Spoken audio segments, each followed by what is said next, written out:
সুপ্রিয় দর্শক, শুরুতেই জানিয়ে দিব সংবাদ শিরোনাম। শুরুতেই জানিয়ে দিব শেখ হাসিনাকে আসামি করতে পারেননি এক দেনাদার বাপের ছেলে, তবে সফল হয়েছে নিজের নানা খালুটে ফাঁসাতে। আরও জানিয়ে দিব পাড়ার ছিচকে মাস্তান থেকে আইনমন্ত্রী বনে গেলে যা হাল হয় দেশের। বিস্তারিত থাকছে প্রতিবেদনে। এদিকে জীবন দিয়েছিলেন দেশের জন্য, বিএনপির কাছে পুরস্কার মিলল মেলার খুঁটি হয়ে। বিস্তারিত থাকছে প্রতিবেদনে। আরও জানিয়ে দিব আওয়ামী লীগ নেতারা ভারতের দিল্লিতে কেন বারবার সংবাদ সম্মেলন করছেন। বিস্তারিত থাকছে প্রতিবেদনে। এদিকে বিএনপিকে বাংলাদেশের রাজনীতিতে ঝড়, শেখ হাসিনার প্রত্যাবর্তনের ঘোষণা। বিস্তারিত থাকছে প্রতিবেদনে। আরও জানিয়ে দিব আওয়ামী লীগ ছাড়া নির্বাচন পূর্ণতা পায়নি, মন্তব্য রুমিন ফারহানার। বিস্তারিত থাকছে প্রতিবেদনে। এদিকে জনশক্তির জোয়ারের রাজনীতিতে ফিরছে আওয়ামী লীগ। বিস্তারিত থাকছে প্রতিবেদনে। আরও জানিয়ে দিব পরমাণু অস্ত্রত্যাগে রাজি হয়েছে ইরান, দাবি ট্রাম্পের। বিস্তারিত থাকছে প্রতিবেদনে। এদিকে ইরানের হামলায় ধ্বংস হয়েছে ২২৮ মার্কিন স্থাপনা, ওয়াশিংটন পোস্টের চাঞ্চল্যকর তথ্য। বিস্তারিত থাকছে প্রতিবেদনে। এবং সর্বশেষ জানিয়ে দিব নিরাপত্তার নিশ্চয়তা, হরমুজের নিয়ম মেনে চলা জাহাজ মালিকদের ধন্যবাদ জানালো ইরান। এতক্ষণ শুনছিলেন সংবাদ শিরোনাম, এবারে বিস্তারিত। তার আগে ভিডিওটি ভালো লাগলে এবং সর্বশেষ আপডেট নিউজ পেতে চ্যানেল। একটা পুরো জাতিকে বোকা বানানোর কি নিখুঁত ছকটানা কষেছিল একটা কিশোর আর তার বাপ। এই যে বাপ ব্যাটার ফন্দি, আর তাকেই জুলাই দাঙ্গার নায়ক সাজিয়ে পুরো জাতির চেতনার লাশটা আবারও গুম করার আয়োজন। এটাই তো সেই সুদি মহাজনের ডিজাইন করা বাংলাদেশ বিনির্মাণের আসল চেহারা। পিবিআইয়ের চূড়ান্ত প্রতিবেদনটা পড়লে যে কোনো বিবেকবান মানুষের কপালে হাত চলে আসবে।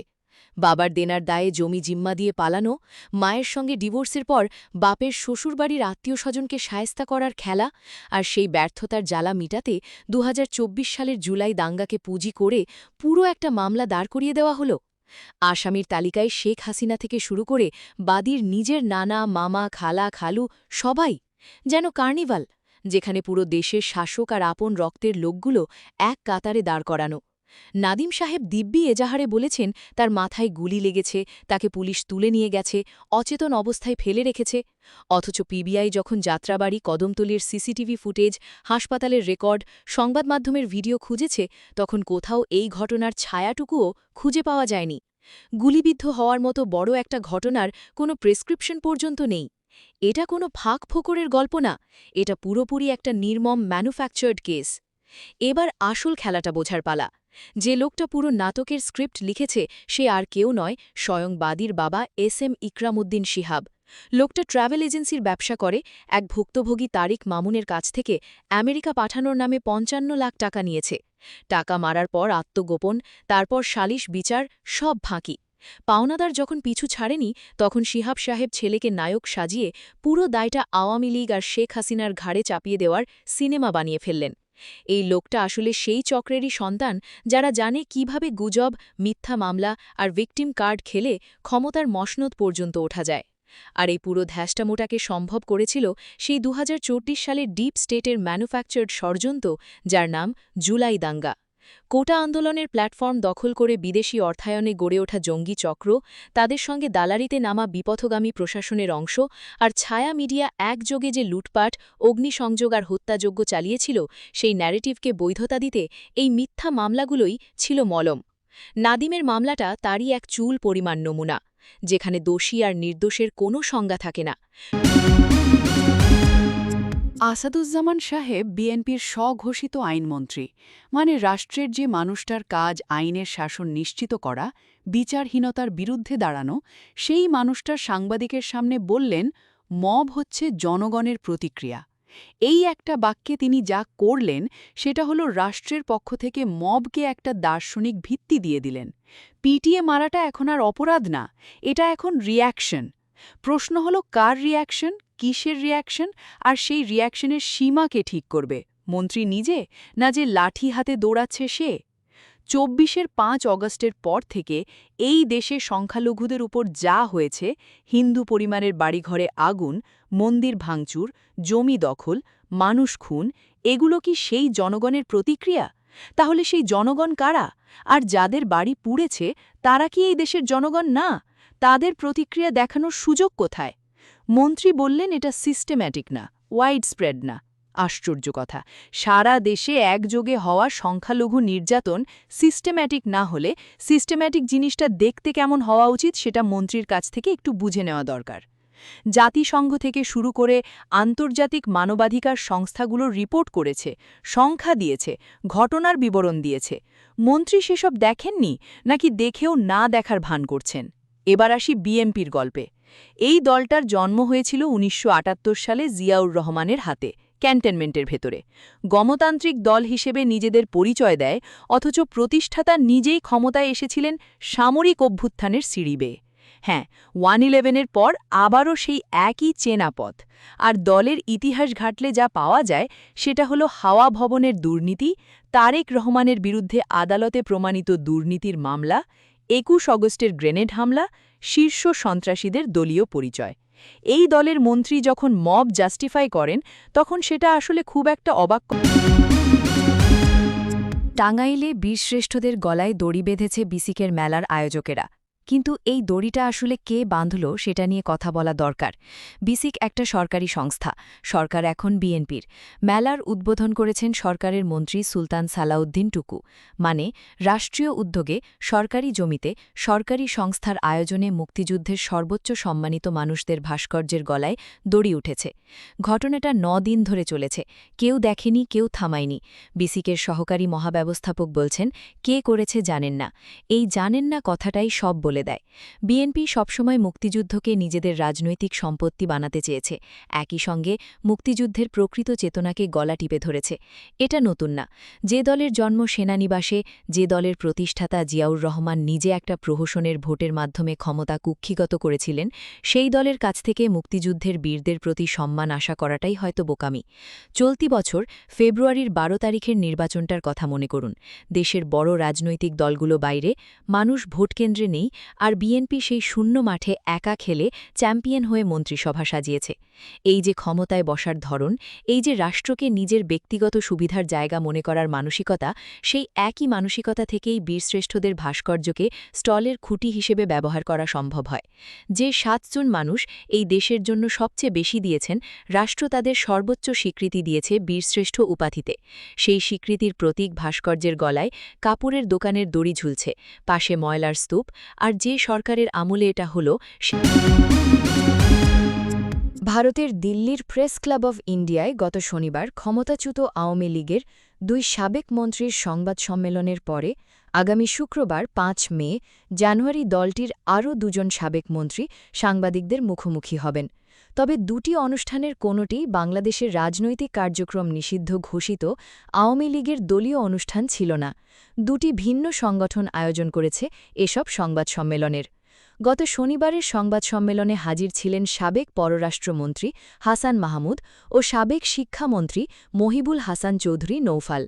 আগামী শুক্রবারের আলোচনা সভায় আবারও মিস্টার নৌফালের হাজির থাকার কথা আছে। সঙ্গে থাকার কথা আরেক সাবেক মন্ত্রী মোহাম্মদ আলী আরাফাতের। দিল্লির প্রেস ক্লাবে আয়োজিত অনুষ্ঠানটিই ছিল ২০২৪-এর ৫ই অগস্টে শেখ হাসিনার সরকারের পতনের পরে ভারতের মাটিতে আওয়ামী লীগ নেতাদের প্রথম সংবাদ সম্মেলন। তবে দলটির অনেকেই নেতাই ভারতীয় গণমাধ্যমকে নানাভাবে সাক্ষাৎকার দিয়েছেন গত ১.৫ বছরের বেশি সময়। যদিও অনুষ্ঠানের অন্যতম আয়োজক লন্ডন প্রবাসী ব্যারিস্টার নিঝুম মজুমদার বিবিসি বাংলাকে বলেছেন যে মিস্টার হাসান মাহমুদ এবং মিস্টার চৌধুরী কেউই আওয়ামী লীগের নেতা হিসাবে ওই সংবাদ সম্মেলনে আসেননি। বাংলাদেশে ২০২৪ সালের জুলাই-অগস্টের বিক্ষোভ নিয়ে জাতিসংঘের মানবাধিকার বিষয়ক হাই কমিশনারের কার্যালয় বা OHCHR যে তদন্ত প্রতিবেদন প্রকাশ করেছে, সেটি যে নিরপেক্ষ নয় সেটা তুলে ধরতেই ওই সংবাদ সম্মেলনের আয়োজন করেছিলাম। মিস্টার মাহমুদ আর মিস্টার চৌধুরীরা সেখানে আওয়ামী লীগের নেতা হিসাবে আসেননি, ওই প্রতিবেদনটি যে একতরফাভাবে তৈরি করা হয়েছে সেটার জবাব দিতেই এসেছিলেন তারা, বলছিলেন মিস্টার মজুমদার। তবে এই বিষয়ে দিল্লির সংবাদ সম্মেলনটি প্রথম নয়। মি. মজুমদার জানাচ্ছিলেন যে এ নিয়ে তারা প্রথম সংবাদ সম্মেলন করেছিলেন জেনেভাতে। সেখানেই প্রথম বিষয়টি নিয়ে আন্তর্জাতিক গণমাধ্যমের সামনে হাজির হয়েছিলেন তারা।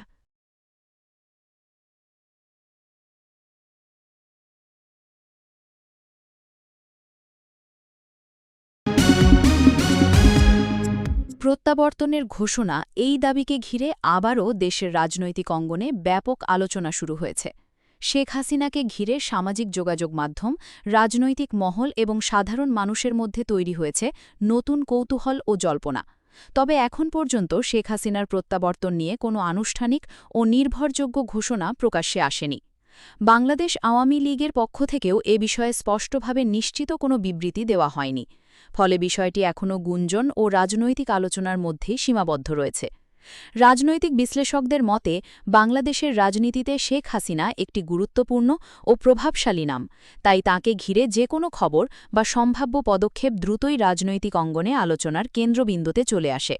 তবে ঝড় বা চূড়ান্ত ঘোষণা ধরনের শব্দ অনেক সময় রাজনৈতিক প্রচারণা বা অতিরঞ্জনেরও অংশ হতে পারে।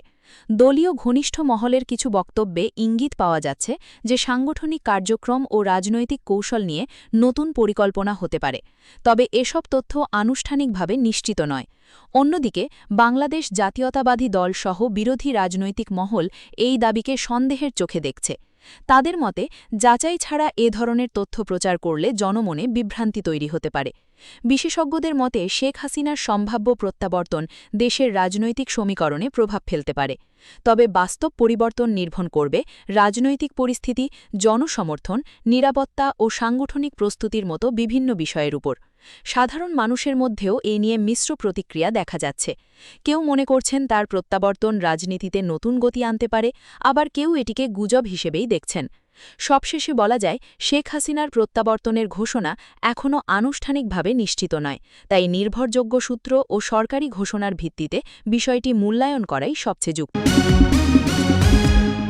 বাংলাদেশ আওয়ামী লীগ ছাড়া নির্বাচন পূর্ণতা পায়নি এমন মন্তব্যকে ঘিরে রাজনৈতিক অঙ্গনে নতুন করে আলোচনা শুরু হয়েছে। মন্তব্যটি করেছেন রুমিন ভারহানা, যিনি দেশের সমসাময়িক রাজনীতি নিয়ে প্রায়ই আলোচনায় থাকেন। তার এই বক্তব্য রাজনৈতিক মহলে ভিন্ন ভিন্নভাবে ব্যাখ্যা করা হচ্ছে। বিশ্লেষকদের মতে দেশের বড় রাজনৈতিক দলগুলোর অংশগ্রহণ ছাড়া নির্বাচন নিয়ে প্রশ্ন ও বিতর্ক তৈরি হওয়া নতুন কিছু নয়।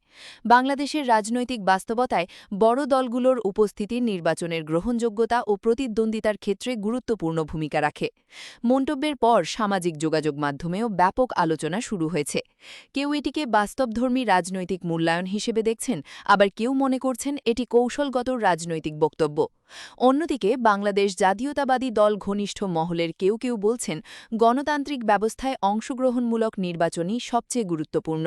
তাদের মতে দেশের প্রধান রাজনৈতিক শক্তিগুলোর অংশগ্রহণ ছাড়া নির্বাচন নিয়ে প্রশ্ন ওঠা স্বাভাবিক।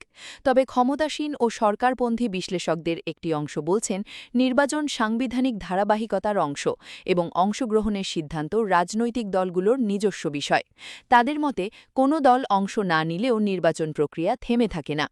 নির্বাচন বিশ্লেষকদের মতে একটি নির্বাচনকে পূর্ণতা পাওয়া বা অপূর্ণ বলা অনেকটাই রাজনৈতিক দৃষ্টিভঙ্গির ওপর নির্ভর করে, তবে প্রতিযোগিতামূলক এবং অংশগ্রহণমূলক নির্বাচন সাধারণত বেশি গ্রহণযোগ্যতা পায়। সবশেষে বলা যায় রুমিন ভারহানার এই মন্তব্য নতুন করে নির্বাচন অংশগ্রহণ জনশক্তির জোয়ার এমন দাবি তুলে আবারও মাঠের রাজনীতিতে সক্রিয় হওয়ার বার্তা দিচ্ছে বাংলাদেশ আওয়ামী লীগ। সাম্প্রতিক সময়ে দলটির বিভিন্ন কর্মসূচি, সভা সমাবেশ ও তৃণমূল পর্যায়ের তৎপরতা বাড়ায় রাজনীতিক অঙ্গনে নতুন করে আলোচনা শুরু হয়েছে। দলীয় নেতাদের দাবি নানা রাজনৈতিক চ্যালেঞ্জের মধ্যেও সাধারণ মানুষের সমর্থন তাদের প্রতি রয়েছে। তারা বলছেন উন্নয়ন কর্মসূচি, অবকাঠামো প্রকল্প এবং দীর্ঘদিনের সাংগঠনিক ভিত্তির কারণেই দলটির কর্মী সমর্থকরা আবার সক্রিয় হয়ে উঠছেন। রাজধানীসহ দেশের বিভিন্ন স্থানে দলীয় সভা, মিছিল ও মতবিনিময় কর্মসূচিতে অংশগ্রহণ বেড়েছে বলে জানা গেছে। বাংলাদেশ ছাত্রলীগ এবং বাংলাদেশ যুবলীগ এর মতো অঙ্গ সংগঠনগুলোর উপস্থিতিও মাঠের রাজনীতিতে নতুন গতি তৈরি করছে বলে মনে করছেন পর্যবেক্ষকরা। তবে রাজনৈতিক বিশ্লেষকদের একটি অংশ বলছেন জনশক্তির জোয়ার মূলত রাজনৈতিক ভাষণের অংশ, যার বাস্তবতা যাচাইয়ের সবচেয়ে নির্ভরযোগ্য উপায় হল নির্বাচন ও জনমত। তাদের মতে বড় সমাবেশ বা মিছিল সবসময় পুরো দেশের জনমতের প্রতিফলন নাও হতে পারে। অন্যদিকে বাংলাদেশ জাতীয়তাবাদী দলসহ বিরোধী রাজনৈতিক মহল এই দাবিকে প্রশ্নবিদ্ধ করছে। তাদের মতে প্রকৃত জনপ্রিয়তা বোঝা যাবে একটি অবাধ, সুষ্ঠু ও অংশগ্রহণমূলক নির্বাচনের মাধ্যমে। সাধারণ মানুষের মধ্যেও এ নিয়ে মিশ্র প্রতিক্রিয়া দেখা যাচ্ছে। কেউ মনে করছেন আওয়ামী লীগের শক্তিশালী সাংগঠনিক কাঠামো তাদের আবারও মাঠে সক্রিয় হতে সহায়তা করছে। আবার কেউ বলছেন বর্তমান রাজনৈতিক ও অর্থনৈতিক বাস্তবতা জনসমর্থনের চিত্রকে প্রভাবিত করতে পারে। বিশ্লেষকদের মতে বড় রাজনৈতিক দলগুলোর মাঠে সক্রিয়তা দেশের রাজনৈতিক পরিবেশকে আরও প্রতিযোগিতামূলক করে তোলে। তবে রাজনৈতিক স্থিতিশীলতা বজায় রাখতে শান্তিপূর্ণ কর্মসূচি ও দায়িত্বশীল আচরণ গুরুত্বপূর্ণ। সবশেষে বলা যায় জনশক্তির জোয়ারে আওয়ামী লীগের সক্রিয়তা রাজনৈতিক অঙ্গনে নতুন মাত্রা যোগ করেছে। তবে এই জনসমর্থনের প্রকৃত প্রভাব মার্কিন প্রেসিডেন্ট ডোনাল্ড ট্রাম্প দাবি করেছেন যে চলমান আলোচনার প্রেক্ষিতে ইরান তাদের পারমাণবিক অস্ত্র অর্জনের উচ্চাকাঙ্ক্ষা ত্যাগ করতে সম্মত হয়েছে। হোয়াইট হাউসে সাংবাদিকদের সাথে আলাপকালে তিনি এই চাঞ্চল্যকর তথ্য জানান। ট্রাম্প বলেন, ইরান কোনোভাবেই পারমাণবিক অস্ত্র তৈরি করতে পারবে না এবং তারা তা করবেও না। তারা এই বিষয়ে এবং আরও অন্যান্য বিষয়ে আমাদের সাথে একমত হয়েছে। ওয়াশিংটন এবং তেহরানের মধ্যে বর্তমানে ইউরেনিয়াম সমৃদ্ধকরণ 10 বছরের জন্য স্থগিত রাখা এবং ইরানের কাছে থাকা উচ্চমাত্রার সমৃদ্ধ ইউরেনিয়াম বিদেশে রপ্তানি করার বিষয়ে আলোচনা চলছে। সূত্রের খবর অনুযায়ী আলোচনার টেবিলে থাকা 1 পৃষ্ঠার এই খসড়া পরিকল্পনায় শত্রুতা অবসানের ঘোষণা এবং পরবর্তী 30 দিনের জন্য একটি নিবিড় আলোচনার সময়সূচি নির্ধারণ করা হয়েছে। এই আলোচনায় ইরানের পারমাণবিক কর্মসূচি ছাড়াও দেশটির জব্দকৃত সম্পদ অবমুক্ত করা এবং হরমুজ প্রণালীর নিরাপত্তা নিশ্চিত করার মতো গুরুত্বপূর্ণ বিষয়গুলো অন্তর্ভুক্ত রয়েছে। ট্রাম্পের এই দাবি মধ্যপ্রাচ্যের রাজনীতিতে নতুন সমীকরণ তৈরি করতে পারে বলে মনে করছেন বিশ্লেষকেরা। তবে ইরানের পক্ষ থেকে এখনও পর্যন্ত এ বিষয়ে কোনো আনুষ্ঠানিক প্রতিক্রিয়া পাওয়া যায়নি। মধ্যপ্রাচ্যে মার্কিন সামরিক উপস্থিতির ওপর ইরানের বিমান হামলার ভয়াবহতা নিয়ে এক বিস্ফোরক প্রতিবেদন প্রকাশ করেছে মার্কিন প্রভাবশালী সংবাদপত্র ওয়াশিংটন পোস্ট। পত্রিকাটির স্যাটেলাইট চিত্র বিশ্লেষণ অনুযায়ী যুদ্ধ শুরুর পর থেকে এ পর্যন্ত ওই অঞ্চলে মার্কিন বাহিনীর ব্যবহৃত অন্তত 228টি স্থাপনা আংশিক ক্ষতিগ্রস্ত বা সম্পূর্ণ ধ্বংস হয়েছে। বুধবার প্রকাশিত এই বিশেষ প্রতিবেদনে জানানো হয়, ইরানের নিখুঁত হামলায় লক্ষ্যবস্তু করা হয়েছে মার্কিন ঘাঁটিগুলোর বিমান সংরক্ষণ কাঠামো, হ্যাঙ্গার, সেনাদের ব্যারাক, জ্বালানি ডিপো, যুদ্ধবিমান এবং অত্যন্ত গুরুত্বপূর্ণ রাডার ও যোগাযোগ সরঞ্জাম। এমনকি অত্যাধুনিক বিমান প্রতিরক্ষা ব্যবস্থাও ইরানি মিসাইল ও ড্রোন হামলার মুখে ব্যাপক ক্ষতির সম্মুখীন হয়েছে। ওয়াশিংটন পোস্ট তাদের প্রতিবেদনে স্পষ্ট উল্লেখ করেছে যে ক্ষয়ক্ষতির এই বিশাল পরিমাণ যুক্তরাষ্ট্র সরকার আগে কখনো স্বীকার করেনি। এমনকি এর আগে কোনো আন্তর্জাতিক সংবাদ মাধ্যমেও এত বড় ক্ষয়ক্ষতির চিত্র উঠে আসেনি। কয়েকদিন আগে সিএনএন 16টি ঘাঁটিতে ক্ষয়ক্ষতির কথা জানালেও ওয়াশিংটন পোস্টের এই নতুন তথ্য পেন্টাগনের জন্য বড় ধরনের অস্বস্তির কারণ হয়ে দাঁড়িয়েছে। প্রতিবেদনে বলা হয়েছে, ইরানি হামলার তীব্রতা এতই বেশি যে অনেক মার্কিন ঘাঁটি এখন সেনা মোতায়েনের জন্য অত্যন্ত বিপজ্জনক হয়ে পড়েছে। এই পরিস্থিতির কারণে মার্কিন কমান্ডাররা তাদের বাহিনীর একটি বড় অংশকে ইরানি হামলার আওতার বাইরে নিরাপদ দূরত্বে সরিয়ে নিতে বাধ্য হয়েছেন। তবে ক্ষয়ক্ষতি নিয়ে মার্কিন সামরিক বাহিনীর একজন মুখপাত্রের বক্তব্যে কিছুটা ভিন্ন সুর পাওয়া গেছে। তিনি ওয়াশিংটন পোস্টকে জানান, ক্ষয়ক্ষতির এই চিত্রকে ব্যাপক ব্যর্থতা হিসেবে দেখা ঠিক হবে না। তার মতে, যুদ্ধ শেষ হলে পারস্য উপসাগর ও ওমান সাগরে চলাচলকারী জাহাজগুলোকে আন্তর্জাতিক নিয়ম ও ইরানের আইন মেনে চলায় ধন্যবাদ জানিয়েছে ইসলামী বিপ্লবী গার্ড বাহিনী বা IRGCর নৌবাহিনী। বুধবার 6 মে এক বিশেষ বার্তায় এই ধন্যবাদ জ্ঞাপন করা হয়। সংস্থাটি জানায়, সাম্প্রতিক হুমকি কাটিয়ে বর্তমানে এই অঞ্চলে নিরাপদ ও স্থিতিশীল নৌ চলাচলের পরিবেশ তৈরি হয়েছে। IRGC নৌবাহিনীর পক্ষ থেকে জানানো হয়েছে, জাহাজ মালিক এবং ক্যাপ্টেনদের সহযোগিতার ফলে হরমুজ প্রণালী দিয়ে চলাচলের সময় সামুদ্রিক নিরাপত্তা নিশ্চিত করা সম্ভব হয়েছে। বিবৃতিতে বলা হয়েছে, আগ্রাসীদের পক্ষ থেকে তৈরি হওয়া হুমকির অবসান ঘটেছে এবং নতুন প্রক্রিয়ার অধীনে এখন হরমুজ প্রণালী দিয়ে নিরাপদ ও টেকসই পারাপারের পরিস্থিতি তৈরি হয়েছে। উল্লেখ্য, গত ২৮ ফেব্রুয়ারি ইরান লক্ষ্য করে যুক্তরাষ্ট্র ও ইসরায়েলের হামলার পর থেকে ওই অঞ্চলে চরম উত্তেজনা বিরাজ করছিল। পাল্টা জবাবে ইরানও কয়েক সপ্তাহব্যাপী ক্ষেপণাস্ত্র ও ড্রোন হামলা চালিয়েছিল। ওই সময় নিরাপত্তার স্বার্থে এবং শত্রুপক্ষের জাহাজ চলাচলের ওপর বিধিনিষেধ আরোপ করে ইরান কৌশলগত হরমুজ প্রণালী বন্ধ করে দিয়েছিল। পরবর্তীতে নতুন নীতিমালার আওতায় এবং ইরানি কর্তৃপক্ষের অনুমতি সাপেক্ষে জাহাজ চলাচলের অনুমতি দেওয়া হয়। ইরানের পক্ষ থেকে এই সহযোগিতার প্রশংসা করার বিষয়টি এই অঞ্চলের স্থিতিশীলতার জন্য একটি ইতিবাচক সংকেত হিসেবে দেখছেন বিশ্লেষকরা।